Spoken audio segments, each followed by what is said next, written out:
It is truly a privilege and an honor to introduce our speaker for the night. Catherine Adair worked for Planned Parenthood of Massachusetts at the largest abortion clinic in New England.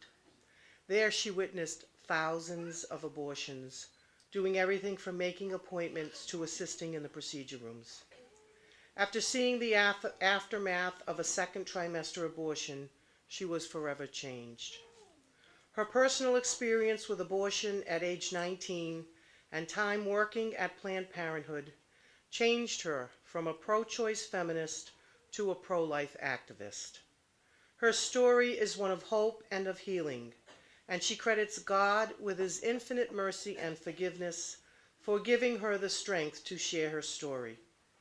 Catherine is now mother to 3 children and wife to a tremendous man who has supported her through her change of heart and conversion to Christ.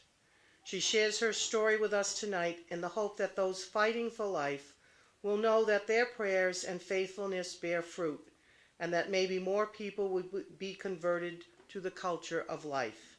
It is with great pleasure that I present Catherine Adair. Thank you. I gotta give you a hug. Thank you very much. Oh, thank you so much. I kept wanting to look over my shoulder to see who she was talking about.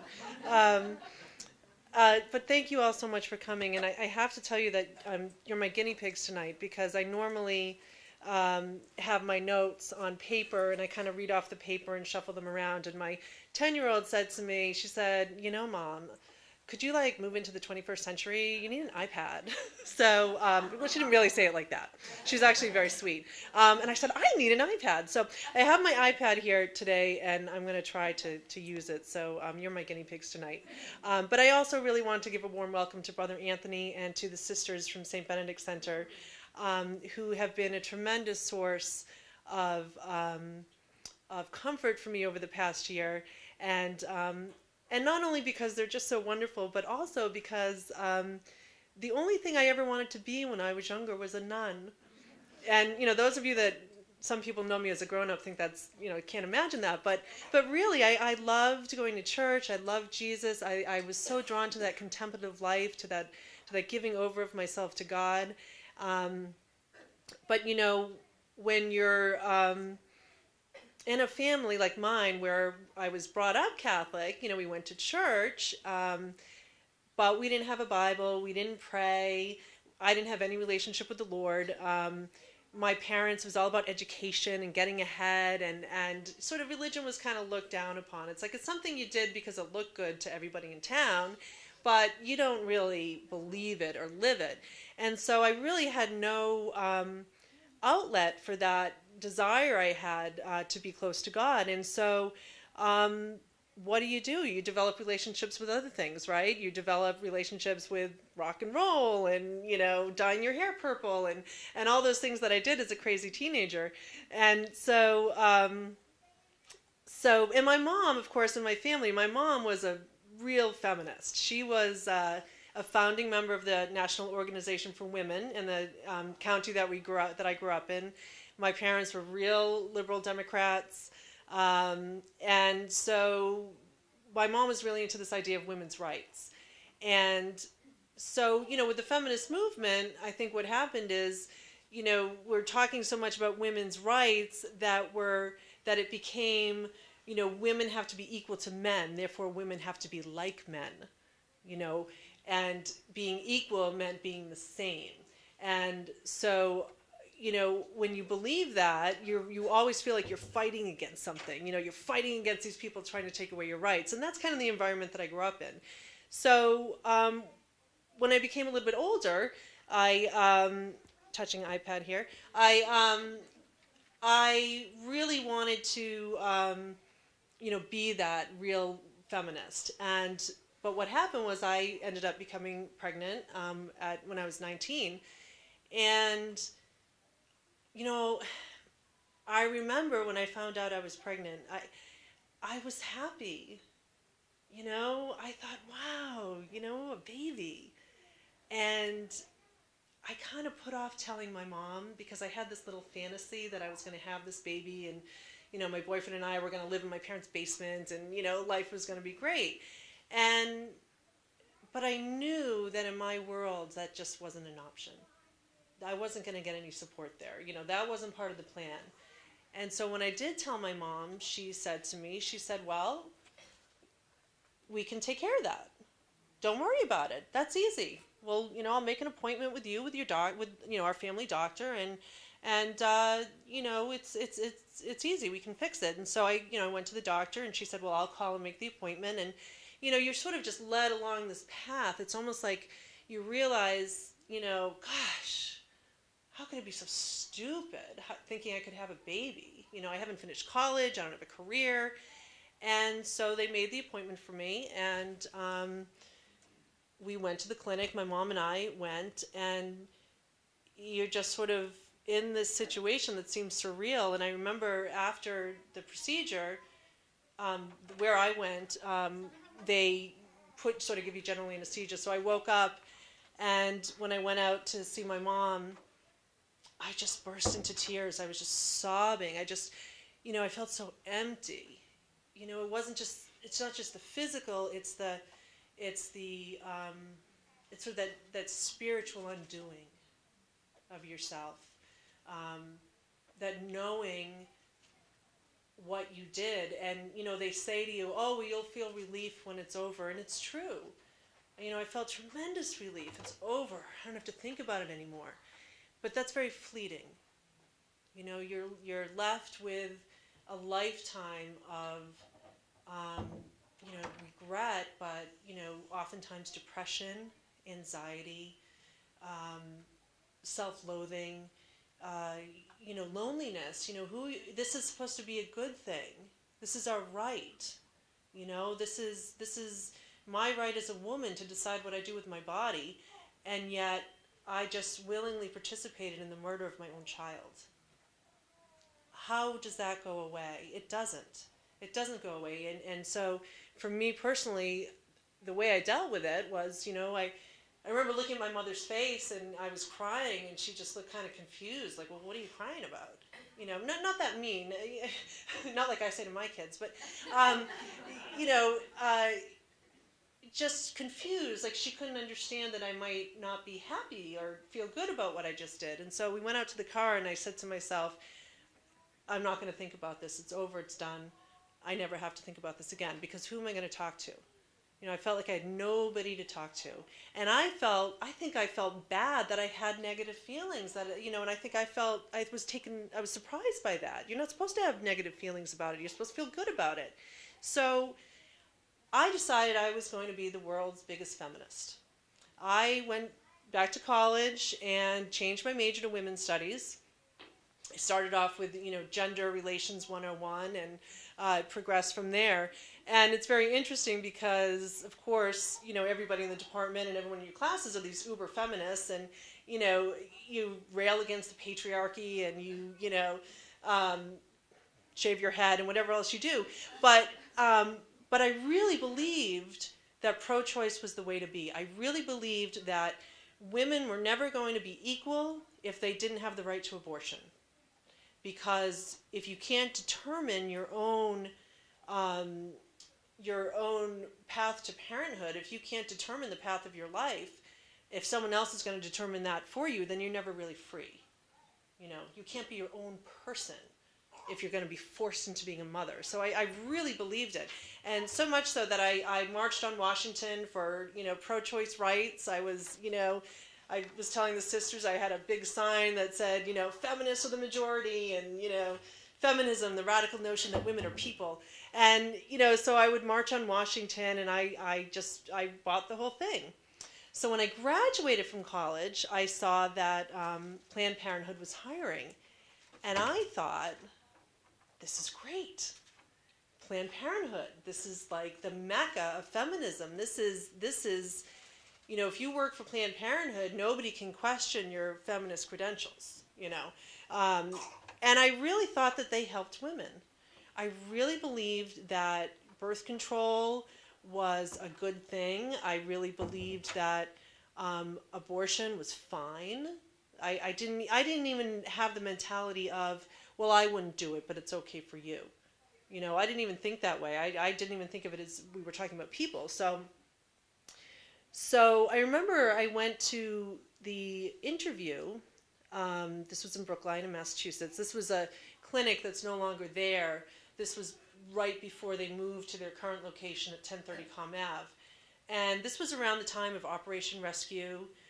This was the time when John Salvi had gone into this Planned Parenthood and murdered these receptionists. So it was in a climate of real fear for pro-choicers, or, pro-Planned Parenthood people. And, I remember my boyfriend saying, my current husband actually saying, why would you work there?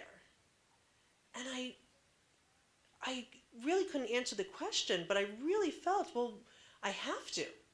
Because if we don't do it, they're going to take away this right, and then what?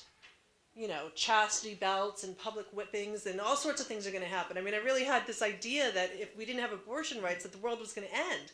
So I remember I went for the interview at Planned Parenthood, and the manager asked me, she said, well, do you have any problem with abortion? And I remember thinking, no, why would I? Who would have a problem with abortion? So I really had no idea what I was getting into, because I didn't know exactly what I was going to be doing. I was going to be a clinic worker, so, bottom of the barrel. So I got the job, and what they do is they start you off checking people into the clinic. So you're in the front of the clinic, you're never in the back of the clinic. You're just checking people in and handing them their medical history form to fill out, and then when you're really good at that, you start taking their payment, because this is important. What I thought about years later is when they come to the clinic and check in, the assumption is they're leaving with an abortion, because you give them the medical history form, and then you take their money. So it's already paid for before they even see a counselor. So that was one of my jobs too. And so of course, you're there for a few months, and you're making friends, and you're comfortable in your job, and life is great. And then they're like, well, we think you can train as a counselor. Now, mind you, I was a women's studies major, okay, not a psychology major. But what they do as a counselor is they give you a nice white coat to put on, a little medical coat, and you go through the woman's medical history with her.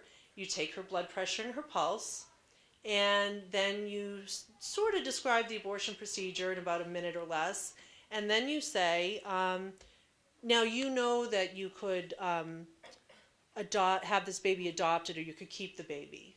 You don't have to have the abortion. You know that, right? And they nod their heads and say yes, and then you tell them what's going to happen, and off they go to get changed and wait for the next step of their day at the abortion clinic. And you have to understand that when you describe the abortion procedure, you're told, don't say anything that might upset her. You don't want to upset her. So, you might say something like, the doctor is going to extract the contents of the uterus. Something like that. Or you might say, the clump of cells at this point is really only about the size of the tip of your finger. That might be for somebody who's 10, 11 weeks pregnant. There's no description of fetal development. There's no accurate information being given. And there's really no way for her to know what she's getting into. Because at our Planned Parenthood, they didn't do, and I'm sure they still don't do, general anesthesia. You're just given a local anesthetic, and maybe something to, if you're anxious, something to calm you down, like an Adair or something. So she's certainly awake and aware through the whole procedure. And so as a counselor, that's pretty much what I did. And what would happen, though, is sometimes you'd get that client who you weren't sure that this is what she wanted. And when I first started doing it, when I'd run into that situation, I'd do what I thought you were supposed to do, and I'd call in my supervisor, and I'd say, I don't think she's sure. I don't know. Can you talk to her? And she would come in and say, are you sure you want the abortion? You're here. And the patient would say, well, I guess, and that was good enough for them. Or several times I had one woman in particular I remember vividly who was from Somalia, and she didn't speak English. And the policy is, the protocol is, nobody goes back to the counseling room with the patient, because you don't want her to be there with her boyfriend or husband or mother, or someone pressuring her into it. You want to know this is what she wants. So, but in this particular circumstance, none of us spoke her language, and she was there with 3 people. She was there with her husband, her brother, and her brother's friend being the only person that spoke English.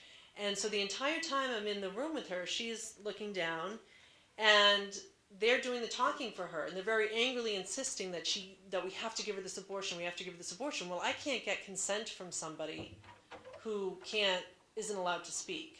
She wasn't allowed to speak to the person doing the translating. And so again, I brought in my supervisor, and she said, well, she's better off with it. What's going to happen if we send her home without the abortion? They're going to beat her? We don't know their culture. So, for cultural sensitivity issues, she was sent back for her abortion. Now, I'll never know what her situation was, obviously, but I know she never got the chance to speak for herself. And, several times, it's so common, a young girl comes in with her abuser, and the attitude is she's better off with the abortion. She's 14, she's 15, he's abusing her, he's going to abuse her even more. She's better off not having a baby to put into the situation. So, the wheels start turning in your head where it's like, well, wait a minute, I thought we were here to help women. How is this helping them? They're not, if they need help, why aren't we getting them the help they need? Instead of sending them out the door with their abuser, why aren't we getting services involved? But again, the mentality is, there's really nothing we can do. So there's sort of this pattern that goes on. So anyway, after, you're a counselor for a while, they decide you're ready to be a medical assistant. Now again, as a women's studies major, biology wasn't really big on the course load, so I had absolutely no medical training whatsoever. And as a medical assistant, what you basically do is the woman has gotten changed, and you bring her into the room and you get her ready for when the doctor comes in, and then you're there during the procedure for anything they might need or hand holding or anything, and then you clean up the room afterwards to get it ready for the next patient.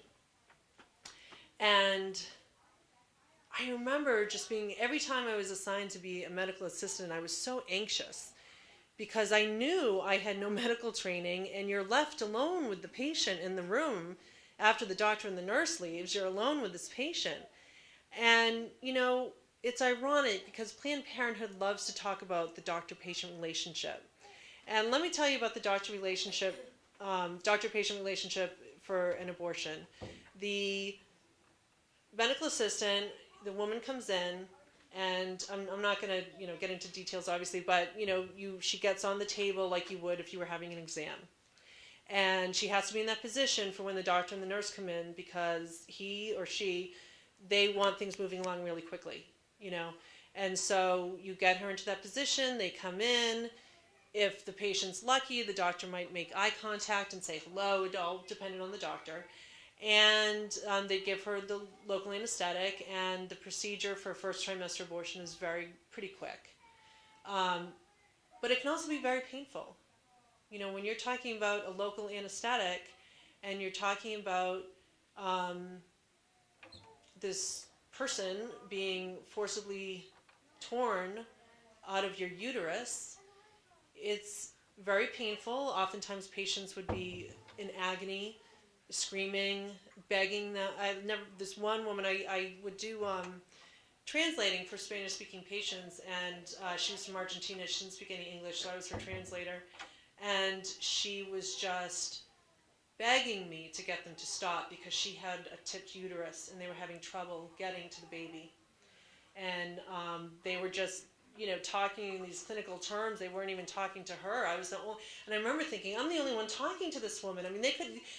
You can speak to her in English. She can feel that you care. She can feel that you're, they just completely ignored her. And it was horrifying because I didn't know what to do. I'm like, do I tell them to stop? I can't tell them to stop. What do I do? And you're constantly put in these positions where you're just not trained for the situation you're in.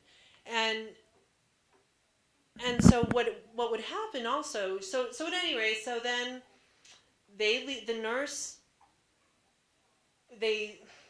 how do I put this?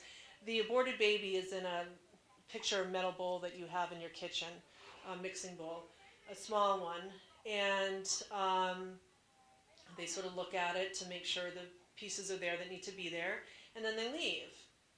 And then you are left alone with the patient, and when you decide she's ready, you bring her to the recovery room. Now, a lot of times women have what's called the vasovagal response, and they, when they stand up or try to get up, they pass out basically.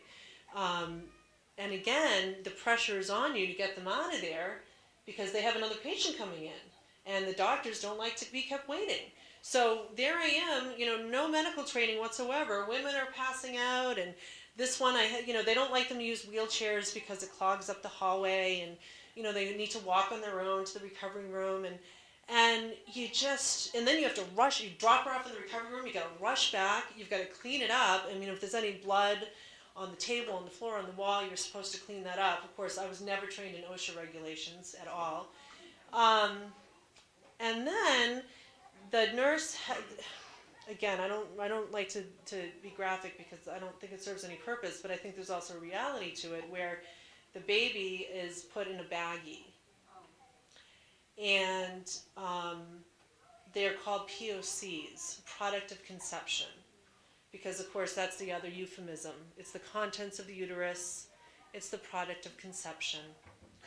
And one of your jobs as a medical assistant at the end of the day is to count them, because the baggies have to match the number of abortions you had that day. And you develop this terrible sense of humor, this terrible way of dealing with it, and we used to call the POCs pieces of children. And of course at the time, I didn't get how disturbing that is, because I didn't get we were talking about children. And I forgot mine, but the precious feet pins, I'm sure a lot of you, I've seen a lot of them tonight, that you have the precious feet. It's the size of the 10-week-old baby in the womb. It's so beautiful and it's so precious. But what they do is they use those feet to measure gestational age. So the feet are used, by the doctors after the abortion. The feet are obviously not a part of a body anymore. And so now when I look back on it, when I see the pins, when I see people wearing pins, all I can think about is, these little feet being picked up out of a metal bowl and being measured. And I can't, that's one of the things that sort of stuns me, that I'm like, I was a party to that. And I think that was my own child. That was my own child that happened to. Recently I was having breakfast with a friend and we were talking, and she said, gosh, it must be so painful not to know where your child is buried. And I had never thought about it. There's so much, you just don't even let yourself go there. When I go home tonight and the kids are in bed, hopefully, and I'll go into their rooms and I'll kiss them. I have 3 kids. I'll kiss them all goodnight, and every night I say, "And God, look out for that one," because I know, it's like I know somebody's missing. And you think about, gosh, do I tell my children? I mean, my daughter's 10 years old. She knows what I do. She knows I worked at Planned Parenthood, but she doesn't know she had an older sibling. And of course, the father is my husband. He was my boyfriend at the time. We're now married. So the funny thing about my husband is he wants to be a priest. But his mother, he's an only child, and his mother's like, "You're not being a priest. I want grandchildren." So the priest, so God had other plans for us, which is wonderful. But what happened was, after I'd been working there for a while as a medical assistant, they also did second trimester abortions there. And a second trimester abortion is a 2-day procedure. And I don't remember exactly. I think they went up to either 21 weeks, 6 days, or 22 weeks, 6 days. I'm not sure which. I can't remember. But there were only 2 girls that were medical assistants for the second trimester abortions. I counseled women for them, even though I knew nothing about them. I mean, I told them what I was told to tell them in terms of the procedure, but I had no idea what they really did. I had no idea. And so on this particular day, I was working as a medical assistant. One of the girls had, they only did second trimester abortions on certain days, because there's only one doctor that would perform them. So on this particular day, they were short-handed and they were running around, and one of the girls said, Catherine, can you go clean up the room in the back? There was one room in the back of the clinic where they did second trimester abortions. And, I felt really weird about it. I was kind of, I'd never been back there. I wasn't sure. But so I went back and I was feeling kind of nervous. And it's very quiet back there because no one's back there. In the front of the clinic, when you come in, there's an armed guard. You go through the metal detector, you come in, there's the waiting room and the check-in area. You go back to the counseling rooms. Behind that is the procedure rooms, and then there's like some storage areas. And then way off in the back in the corner is the second trimester room. So no one goes back there. And so I was back there alone. And I went in the room, and like I said, it was very quiet. I didn't know where anything was. I had to kind of figure out where things were. And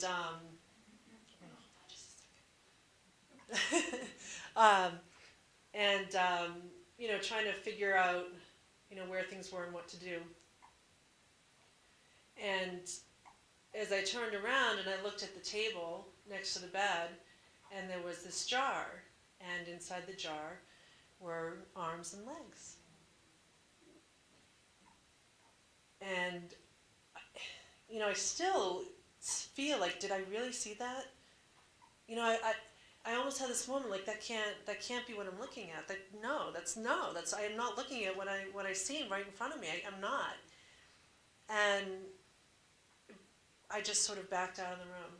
I think I just went into sort of a shock, because in that millisecond of just sort of glancing over, the lie was right in front of my face in such a brutal, shocking, and cruel way. To see that, to know that the only way that could have happened was for that baby to have come out piece by piece. That's the only way that could have happened. And, the hands, beautiful little baby hands and feet.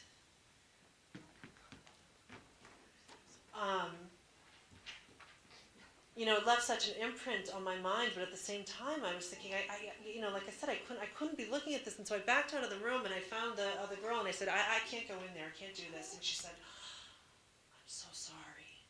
She said, I thought the nurse had gotten everything, I'm so sorry, do you want to talk about it? And I said, no, I don't want to talk about it, And the thing is, it's like, you would think you would run out of there screaming, that you would find the first person on the sidewalk and grab them and say, do you know what they're doing in there? Do you know what's going on in there? But I didn't. I stayed at work, and I stayed all day. And I went home, and I came back the next day, and the day after that.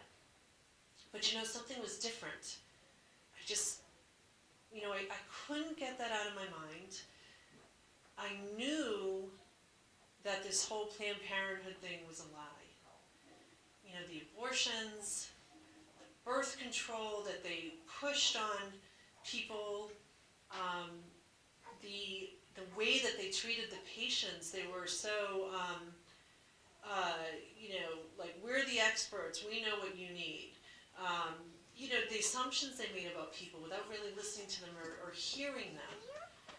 I never once asked anybody, why are you here? Why are you not choosing to have your baby? Is there anything in your way? Is there anything you need? Not once. Because nobody cares what they need. They care how much money they have. And when the first thing they do is take your money, you've already paid for it. The whole time I was there was only one patient that ever left without having an abortion. And that's because she was too far along. She was 24 weeks. And so the same doctor who examined her and was going to do an abortion on her was going to see her the following Monday for prenatal care. So I'm not exactly sure how the mentality works there, because as much of a participant as I wasn't making the, I'm not trying to say one's better than the other, but it's to actually do it. I'm not quite sure how that works when you've, taken the Hippocratic Oath. First do no harm. But so what happened for me is I just said, you know what, forget this social work stuff. I'm going to be a teacher. And so I decided to leave Planned Parenthood and get my graduate degree.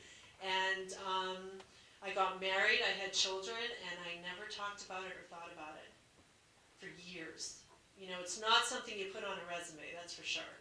As great as Planned Parenthood thinks they are, when people find out you work for Planned Parenthood, they don't think too highly of you. So I basically moved on with my life, but I was still so troubled by my own abortion. And, when my children were young, my husband really wanted to go to church and, bring them up in a faith. And I said, oh, well, great, let's, go to the Unitarian church. That's great. No rules, we have the 10 suggestions. But my husband didn't go for that. So he wanted to bring them up Catholic. So I said, fine. Even though I really was very anti-Catholic at the time. But, we started going to church and I really liked it. I thought, oh, this is a nice church and nice people, and, I like the prayers, and it's, they're pretty statues, and, and I really liked it. And so, as we were going, I really wanted I wanted that relationship with God. I really did, but I was so ashamed. I felt so guilty about what I had done, and I just didn't know what to do. I didn't feel worthy. And so I'm Catholic, and so I'd go on a Saturday, confessions from 3 to 4. I'd show up at 2 minutes of 4. Oh dear, Father's not here. And I was so nervous because I just had never said it out loud. And so finally, I was like, I just really wanted that relationship with the Lord. I wanted to receive communion, and I wanted it so badly. I finally worked up the courage to go to communion. Excuse me, not communion, confession. And I just sort of blurted it out, and, sobbing and crying. And he's like, what? Wait, what? We did what? He was so compassionate. He was so loving. There was no judgment. There was compassion. And he said to me, I want you to pray the rosary. Do you know how to pray the rosary? Which I did. I still had my cheat sheet, but I pretty much knew. And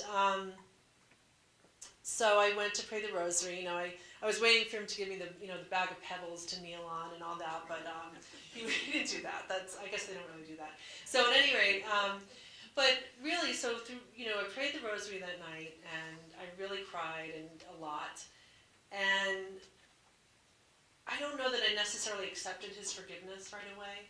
I think I still was holding on to that piece of me that was like, I'm not worthy, and feeling really guilty about it. But as I continued to go to Mass and pray the rosary every day, I had this peacefulness that I never felt before in my life. And I finally said, thank you, God, for your mercy, for your forgiveness, for your love. I know I'm worthy because you're working through me. I know you love me. I finally accepted that love, because if you don't accept the love, it's like you can't have that peace, you can't have that calm. And so, but I still didn't get it. We're talking years later, since I'd worked at Planned Parenthood, years later, I still didn't get it.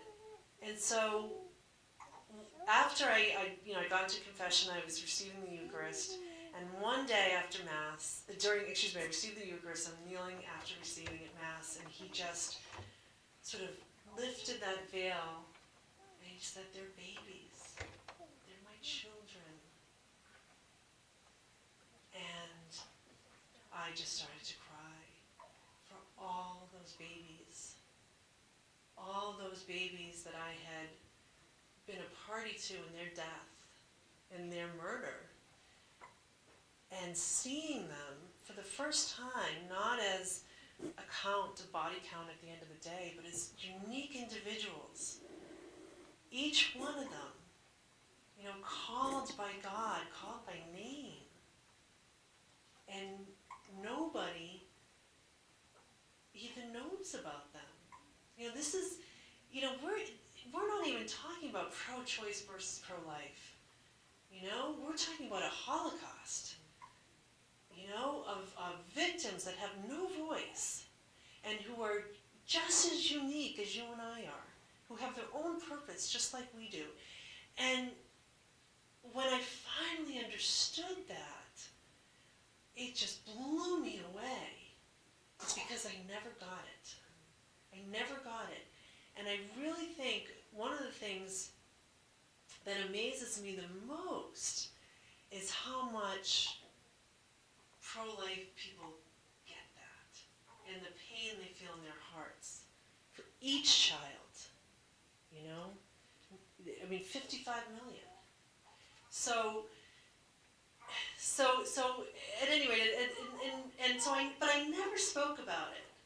I never talked about my own experience because, while it's a unique experience, it's not a unique experience. If you look on Planned Parenthood's website, they'll tell you 1 in 3 women have had an abortion. It's like, isn't that great? You're not alone, everyone's doing it.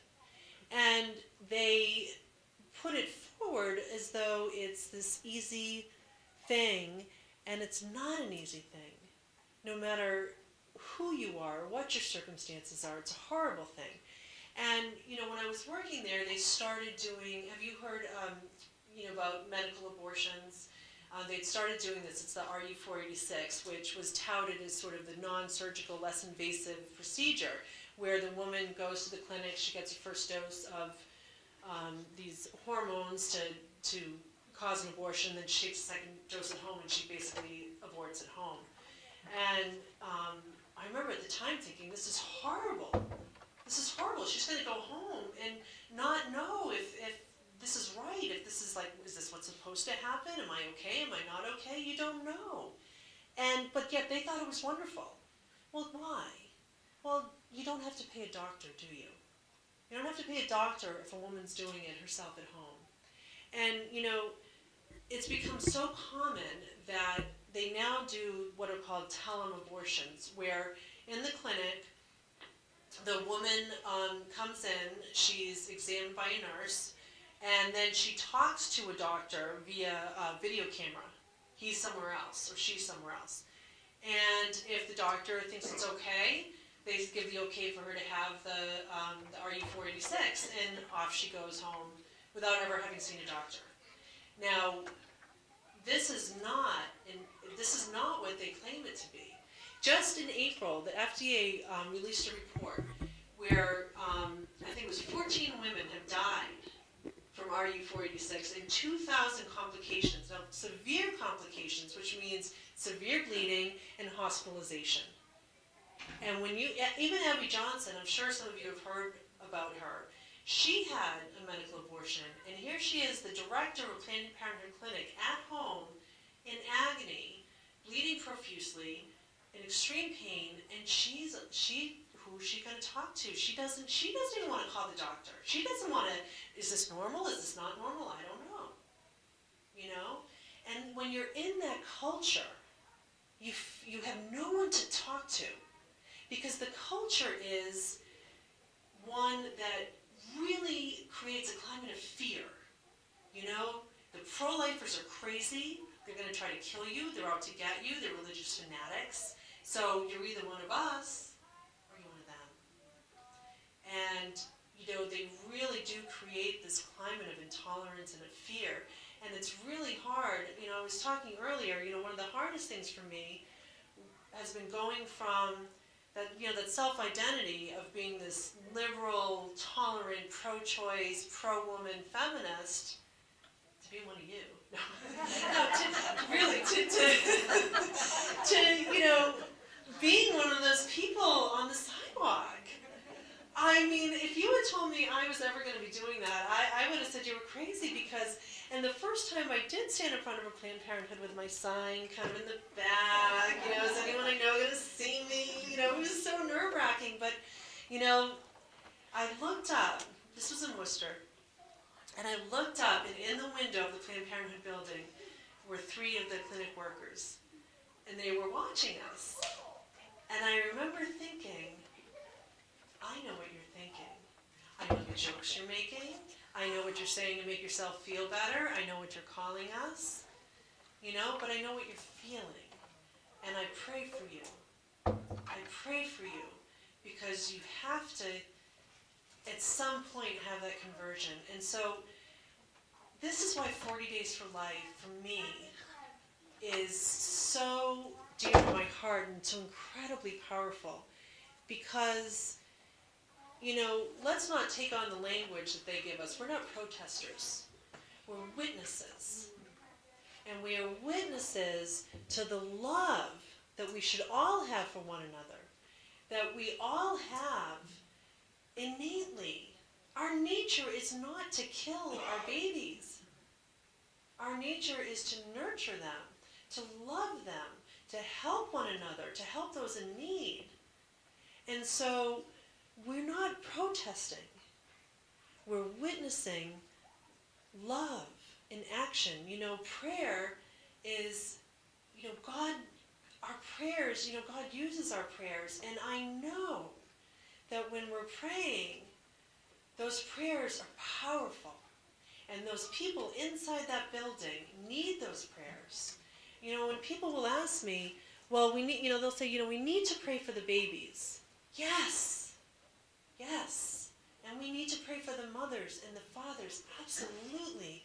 But I beg of you to pray for those workers and for those doctors, because when we don't, when they're not worthy of our prayers, when they're other, then we're doing to them what they do to the babies. When you dehumanize them, you're falling into their trap. And so I really, on a personal note, when you go to Planned Parenthood during 40 Days for Life, it doesn't matter what people say to us. People will hate us, but we can't hate them back. It's those are the conversions that will come. I mean, think about, somebody was praying for me. Somebody was praying for me. I know they were. And somebody was praying for Abby Johnson. And somebody was praying for all those, every day. Abby, we have this little Facebook support group for clinic, ex-clinic workers, and every day she'll say, I got another email from somebody that wants to leave the clinic. Or she'll send out a thing, she'll say, anyone in the Ohio area, I've got someone that needs a job, she wants out of the clinic, can you help? The love is powerful. It's powerful. And one of the things that has always really struck me, it's only been a year since I first told my story out loud, without, crying. The love that you have for people is astounding to somebody like me, who's so used to judgment and intolerance and fear. When you walk with the Lord, you have no fear, right? So that is what has sustained me, and that is what has given me the courage to speak out. And so 40 Days for Life and the women and the men who are coordinating it here in Worcester have touched my heart so much, and they pray for me. And their witness and our witness, it travels throughout the world. It doesn't just stay here, it touches everybody, because each one of us is going to touch someone else, and so that's how it's going to travel. But I wanted to give a few minutes in case people had questions, and I hope I didn't talk too long. I was afraid I was going to put people to sleep, so you did a good job propping your eyes open. But thank you so much, and God bless all of you. Thank you.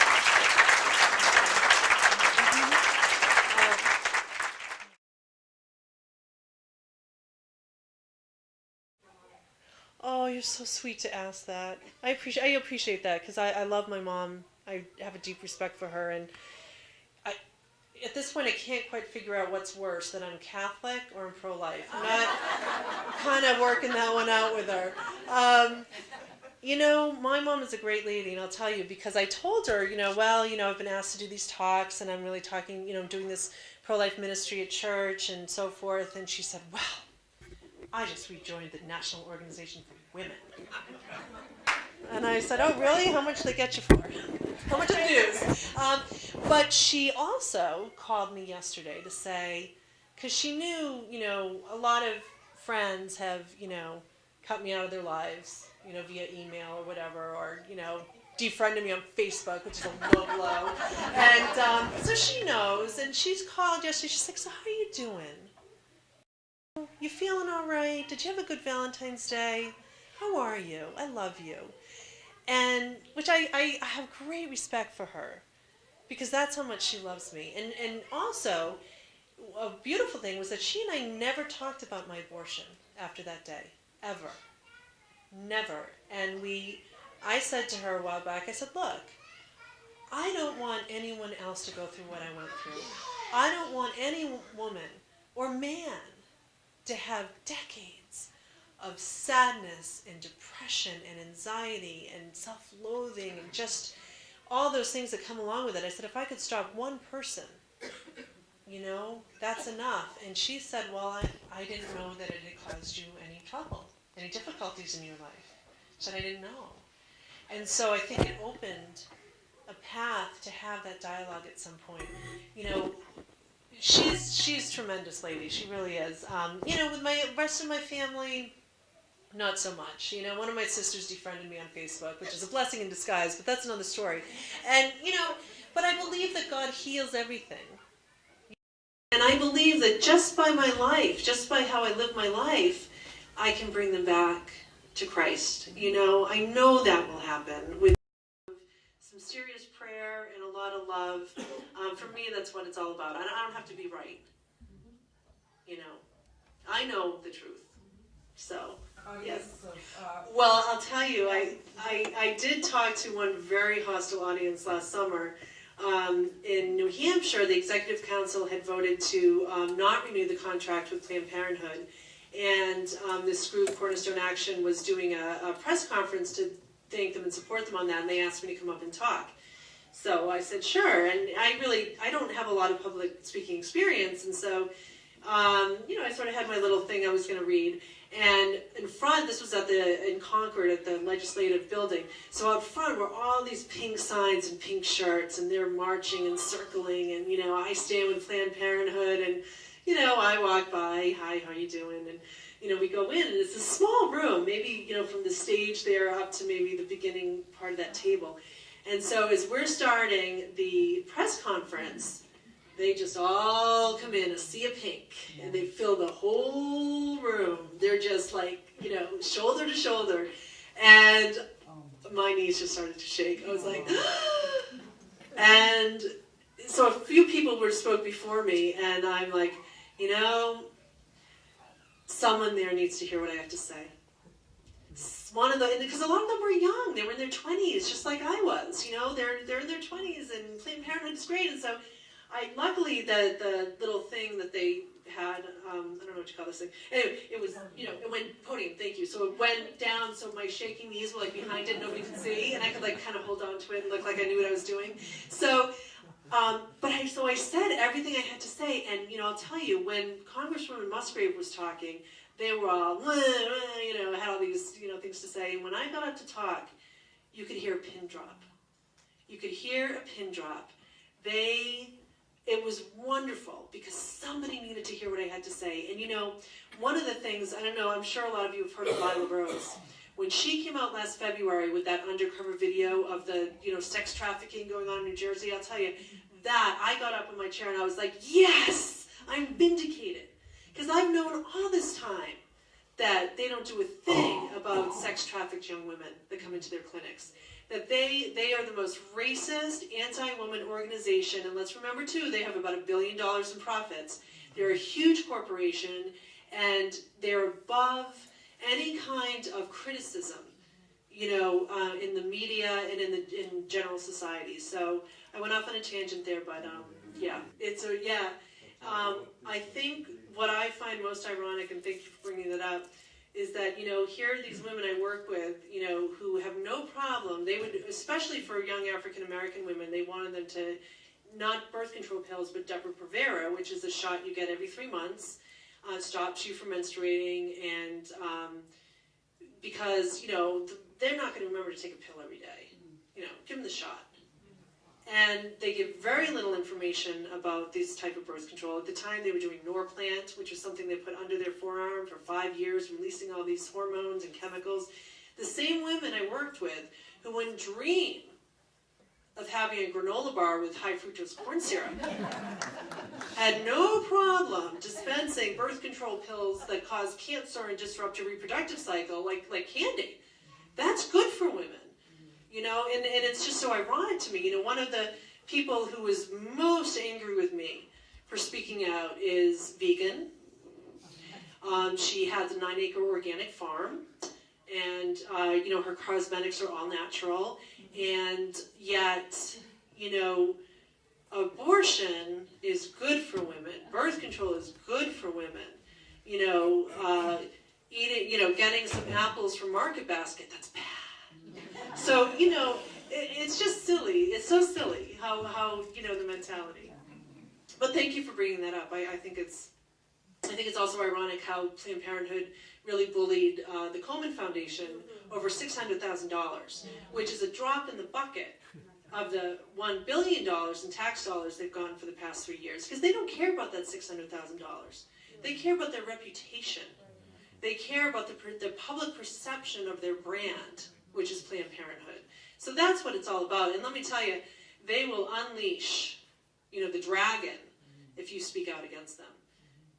So it can be, it's there. I mean, the amount of money they can spend on their, media relations and all that, it's phenomenal. Well, I think the main thing they do, other than that, is of course women's well visits. So you would go for your annual exam there as a place that would be less expensive than maybe a private doctor.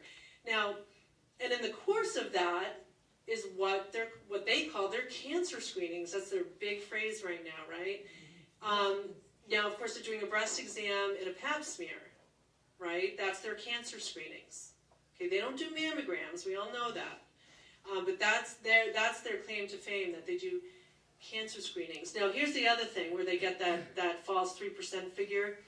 When a woman goes in for an abortion, she is offered or asked if she wants HIV testing and STD testing and a pap smear. And of course, we would, encourage them to have all of that. And we were also told she has to leave with birth control. And they really frowned upon just, condoms. It had to be something else. So here she is. She came in for an abortion, but she's now gotten 8, 9, 10 services. Okay? So they count that one visit as 10 visits. So the number of abortions, percentage-wise, looks much lower, because every single abortion patient, 330,000 of them, have also gotten pap smears and 12 packs of birth control pills, which is 12 visits. You see how they skew the numbers? So, and, the other thing, too, is when you think about the money, the profits that they make, the money that they make, 36 to 40% of it comes from abortions.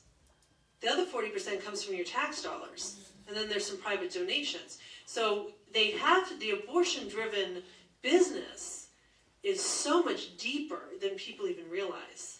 And that's why now with these clinics, this woman, Sue Thayer, was fired from the clinic for questioning those tell-em, or whatever they're calling them, the abortions where the doctor's not really there. That is so cheap for them. It's so cheap for them. And so that's their new model, to keep pushing that. Because they're going to get huge profits off of that. It's a huge business. And this is the other thing. People say, well, you can't outlaw abortion. Well, yes, you can. Because when abortion became legal, I need to get a copy of it. There's a pamphlet that's kind of circling. Maybe some of you had seen it. It's a Planned Parenthood pamphlet from the late 60s that tells you abortion is killing a child. Planned Parenthood. Well, what happened in 1973 when abortion became legal? It became a commodity, something people can make money on. And, you know, we Americans, we love to make a profit, right? And so it's a business. You can make a lot of money off abortion, a lot of money, because women will pay, and they'll pay in cash, or, you know, if their insurance covers it, you can bill the insurance company, and once you start billing insurance companies, woo, you can make a lot of money, because you can bill them for a lot of stuff. And I wonder why Planned Parenthood is such a big proponent of billing insurance companies for, you know, contraception. You know, they're going to make a lot of money. So their bread and butter, though, of course, is abortion. Yes? How often do you deal with rape of a minor child under statutory age? Oh, that happens all the time. All the time. And in Massachusetts, of course, I'm sorry? Oh, talking about how often do you deal with minors, you know, statutory rape of minors. And that happens all the time. And the thing is, of course, in Massachusetts, you have the parental consent law. But if you don't want to go to your parents, you go to Planned Parenthood, and they have lawyers who work pro bono, who do this, who will take you to the judge, and you'll say, well, I don't want to tell my parents I want an abortion, and the judge signs the paper, and off you go to have your abortion. So nobody has to inform their parents, and Planned Parenthood doesn't ask. They're not going to ask you, how did you get pregnant?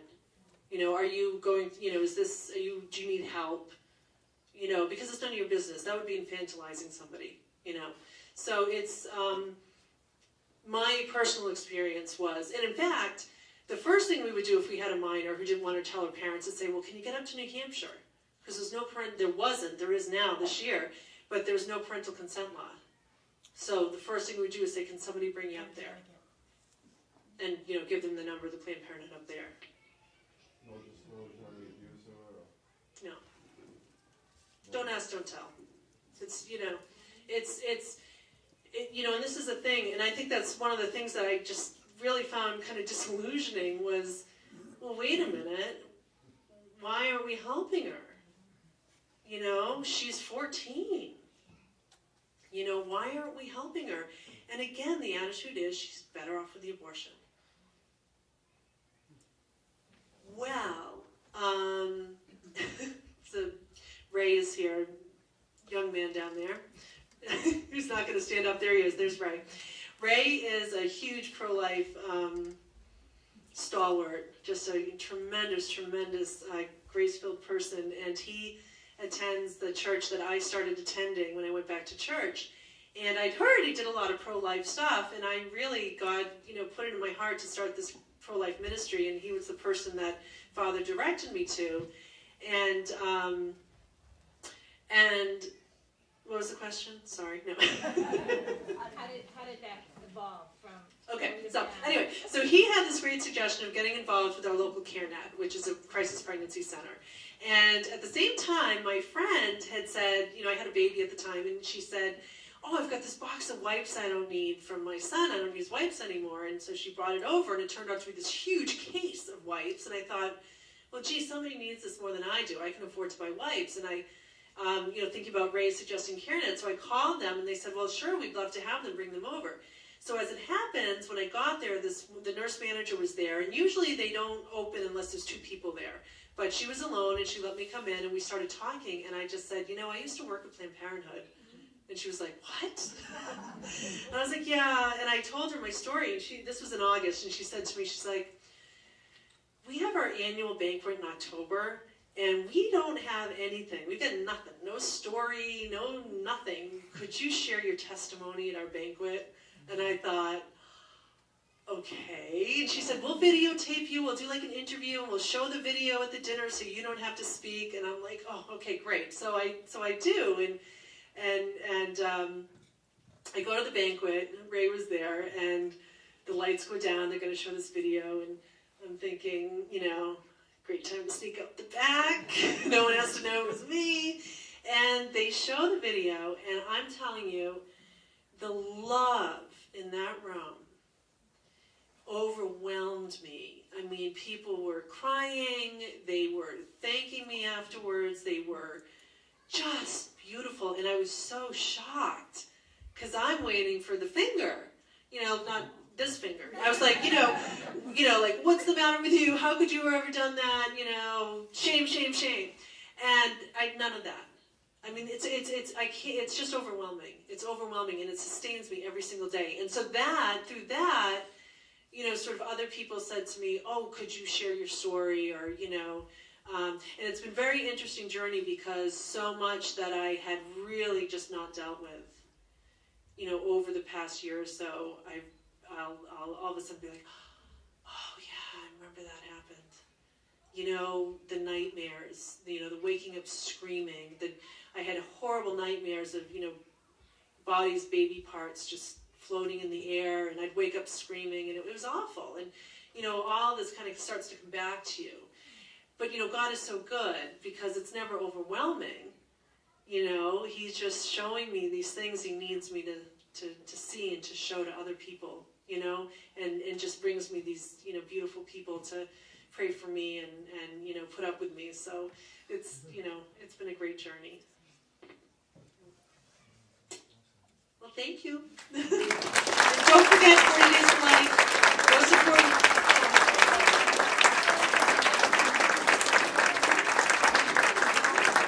I am not glad you came tonight. That is on behalf of your 40 Days for Life family.